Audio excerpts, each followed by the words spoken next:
was just a nipper, I went out with me dad down to our fish and chip shop to see the things they had.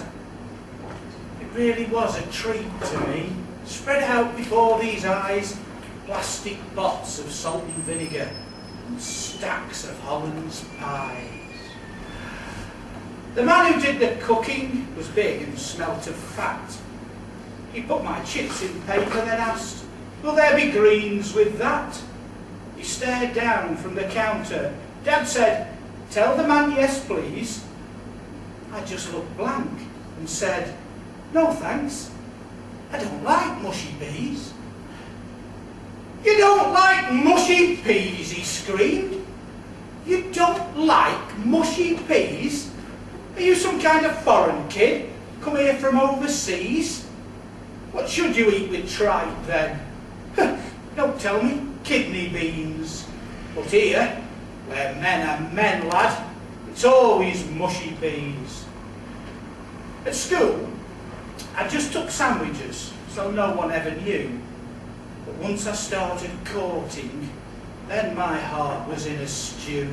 One night, after the cinema, sat smooching in the dark, we passed a greasy burger van outside the local park.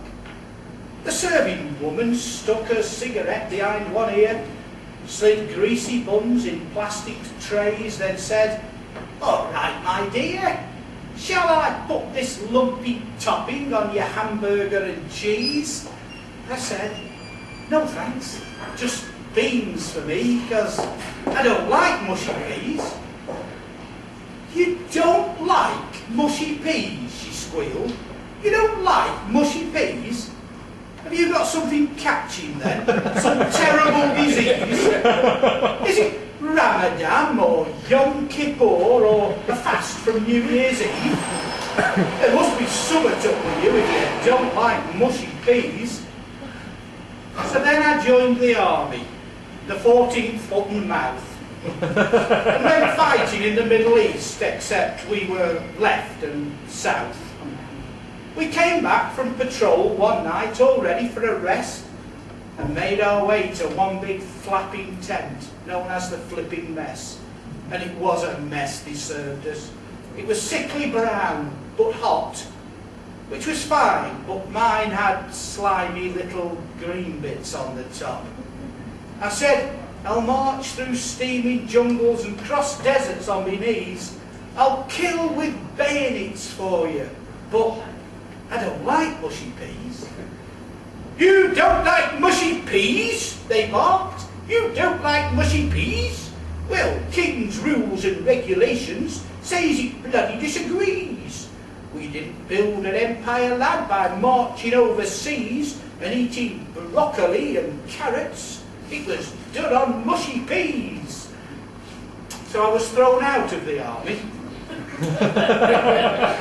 So I set up on my own. Things went very well from then on in. A nice business, and I was grown. I took out all my staff one year, said nothing but the best. So we went to Gordon Ramsay's and met the famous chef. He said, "We've got steak frites and bouillabaisse, foie gras and coq au vin, and our special treat, there's poire de trompe that's served with all of them." I just looked up at Gordon and asked, "Well, do you do Chinese? Because I know what that is French for, and I don't like mushy peas." "You don't like mushy peas?" he swore. "You don't like mushy peas?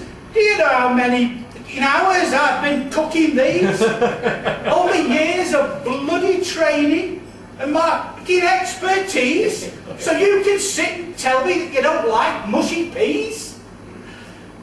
Now soon I'll be a retiree, a man quite at his ease. No more bloody sergeant majors and mad chefs to appease.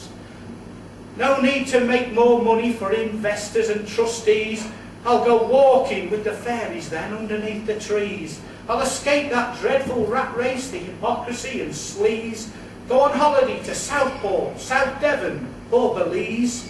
Do what I want, go where I choose, floating on the breeze. bake on the equator, or Antarctica and freeze. No longer give a tinker's cuss if the whole world I displease. Make it compulsory if you want to.